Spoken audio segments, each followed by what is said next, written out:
कैसे हमारी कुर्सी बचा रहे, कैसे हम मंत्री बने रहे, इसको आप लोग के बाल बच्चे का, आप लोग के भविष्य से कोई लेना देना नहीं है। इसलिए हर साल चुनाव आता है।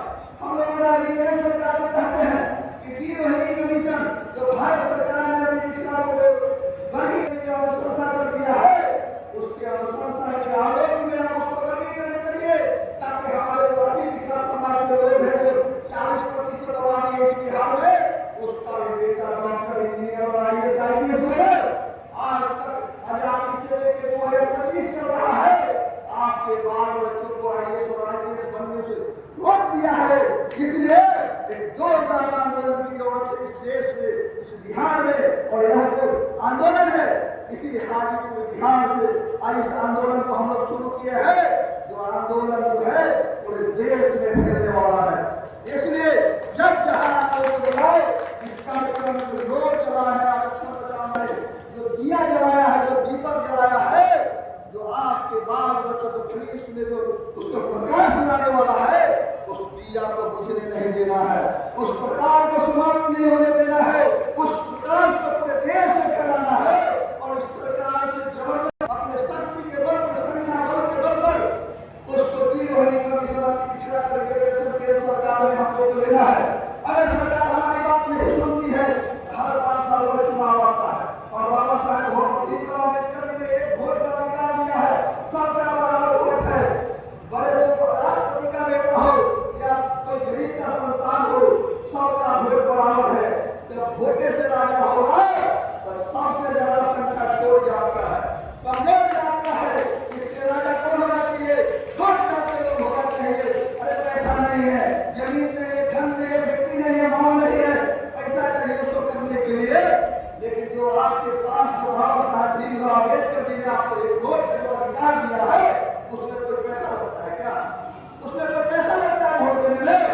जब वोट पे बिना पैसा का देना है तो सब दिन तो दूसरे के लिए आप लोग वोट दिए हैं। एक बार तो कम से कम अपने बेटा के लिए वोट दीजिए, ताकि आपके बच्चों को तरक्की बन जाएगा, उसका भविष्य बन जाएगा। इसलिए हम लोग आह्वान करने के लिए इस कार्यक्रम के माध्यम से आया है कि हम लोग जो बाल बच्चा का जीवन खतरे में है, वो फिर से वहाँ की कानूनी व्यवस्था है जो 100 वर्ष पहले जो व्यवस्था थी इस देश में, वही व्यवस्था फिर से लागू करने जा रही है। जो आजादी से पहले जो कानून था इस देश में, जो सरकार चल रही थी, उसमें दलित और पिछड़ा आदिवासी का कोई अधिकार नहीं था, केवल सेवा करने का अधिकार था। बाकी कोई पढ़ने लिखने, आगे बढ़ने, तरक्की करने का कोई अधिकार नहीं था। वही व्यवस्था जो है हिंदू मुसलमान को साथ और उधर ध्यान हटाकर मानववादी व्यवस्था जो कानून है, वही कानून फिर से लागू करना चाहता है। इसलिए आप लोग को सावधान करने के लिए यह आज जो आरक्षण बचाओ महामोर्चा की ओर से अति पिछड़ा दलित वंचित संकल्प सम्मेलन किया गया है और डॉक्टर ऋषि गुप्ता जी हम लोग को नेता है, राममंडल सिंह हमारे नेता है, मुस्ताक अहमद जी नेता है। इनसे सुनकर और आगे की रणनीति तय करके कैसे हमारे आरक्षण को बचाना है, इस बात के लिए संकल्प लेने की जरूरत है। इस कार्यक्रम के माध्यम से उपस्थित सभी आज हम लोग संकल्प और हम सरकार को चुनौती देंगे कि हम लोग भी चुप बैठने वाले नहीं है। नहीं जानकारी था हम लोग को कि निजीकरण के माध्यम से आरक्षण समाप्त कर रहे हैं, लेकिन हमारे नेता घर घर जाकर लोगों को बता रहा है कैसे ये सरकार फिर से कुचल रही है, तैयार किया है जिस चक्की में पीस के हम लोग को शत्रु बना देगा। यदि समय रहते या समाधान नहीं करेगा तो फिर गुलाम होने से कोई रोक नहीं सकता है। इसलिए फिर से हमारा बाल बच्चा गुलाम नहीं हो। हजारों पीढ़ी हमारे बाल बच्चा पर शोषण और अत्याचार किया है, वो हमारे बाल बच्चा पर शोषण और अत्याचार नहीं हो, इसके लिए हमारे कसके तैयार होना होगा। बस मात्र 2 विकल्प हम लोग के पास है। हम लोग को मरना है, सबको मरना है। जब हमने कोई बाल बच्चा मरता है तो अपने बाल बच्चा को सलाह देके जाता है कि बोला ठीक है, सब भाई एक रहिए, लड़िएगा, अगर लड़िएगा तो आपकी तरक्की समाप्त हो जाएगा। तो उसी तरह से हम लोग जो बात कर रहे थे, सब सलाह देके गए बाबा साहब भीमराव अम्बेडकर, ज्योतिबा फुले, सावित्रीबाई फुले, पेरियार साहब क्या कहते गए? शिक्षित हो, संगठित हो, संघर्ष करो। जो शिक्षित और थोड़ा बहुत हम लोग हो गए, संगठित है क्या बोल दे रहे थे? केवल दुनिया जाति संगठित रहा, पासवान का विकास सभा संगठित रहा, मुस्लिम सभा संगठित रहा, इसमें रहने के लिए कह रहे थे। वो तो बोले पिछली जाति के लोग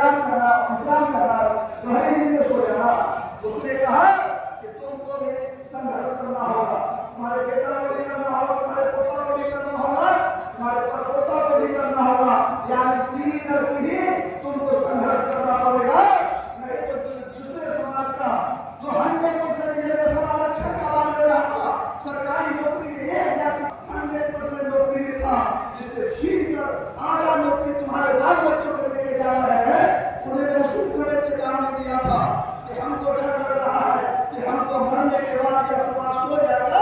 और ये जो षड्यंत्रकारी है, जो आरक्षण का दुश्मन है, एक जो है किसी न किसी षड्यंत्र करके और यह जो पिछड़ा दलित समाज के लोग है उसका आरक्षण समाप्त कर देगा। आज वही होगा, आज वही निजीकरण के माध्यम से आरक्षण समाप्त हो रहा है। तो बाबा साहब को कहा कि शिक्षित हो, संगठित हो, संघर्ष करो। संघर्ष तो नहीं कर रहे हैं, बस मात्र दो विकल्प है लोगों के सामने। हम लोग को मरना है, लेकिन मरने के बाद में बाल बच्चा को जहर देके मार देना है। न बच्चा रहेगा, न कोई उस पर अत्याचार करेगा, न कोई शोषण करेगा, न दमन करेगा। लेकिन हम लोग के मरने के बाद अपने आय और को छोड़ के जाते हैं, तो उसके लिए संगठित होकर और संघर्ष करना होगा और आरक्षण बचाना हम लोग के हाथ को मजबूत करना होगा। इतना मजबूत करना होगा कि जो केंद्र सरकार है, जो आरक्षण विरोधी सरकार, उस सरकार को जल्द से उखाड़ के कबाड़ के फेंक दे। कितनी ताकत इस आरक्षण आप लोग को देना होगा। कल के साथ आप लोग सब लोग संकल्प ले रहे हैं, संकल्प ले रहे हैं। खड़ा होइए सब लोग, खड़ा होकर संकल्प लीजिए। इस कुशवाहा से खड़ा होइए, सभी लोग खड़ा होकर संकल्प लीजिए कि अपने बाल बच्चा के भविष्य से, उसके भविष्य से खिलवाड़ करने नहीं हम देंगे। और कोई भी खिलवाड़ करने की कोशिश किया तो हम उसको नहीं रहने देंगे, उसको उखाड़ के फेंक देंगे। इसलिए आज संकल्प लेके घर जाइए कि हम लोग आरक्षण बचाने की बात है। उस आरक्षण को हम अगर मर जाएंगे, मिट जाएंगे, शहीद हो जाएंगे, जितना गोली चलाना है चलाओ, हम मरने मिटने के लिए तैयार है। हमारे महामोर्चा जो नेता है वो मरने मिटने के तैयार है, लेकिन आरक्षण को हम समाप्त नहीं होने देंगे।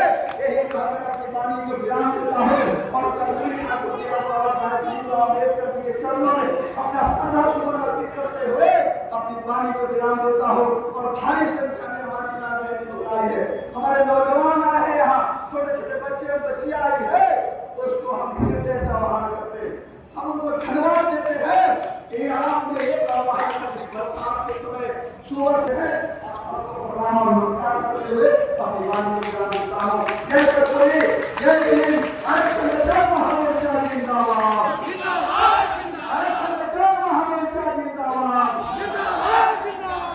यूपी मुक्ता जिंदाबाद, मुस्ताक अहमद जिंदाबाद।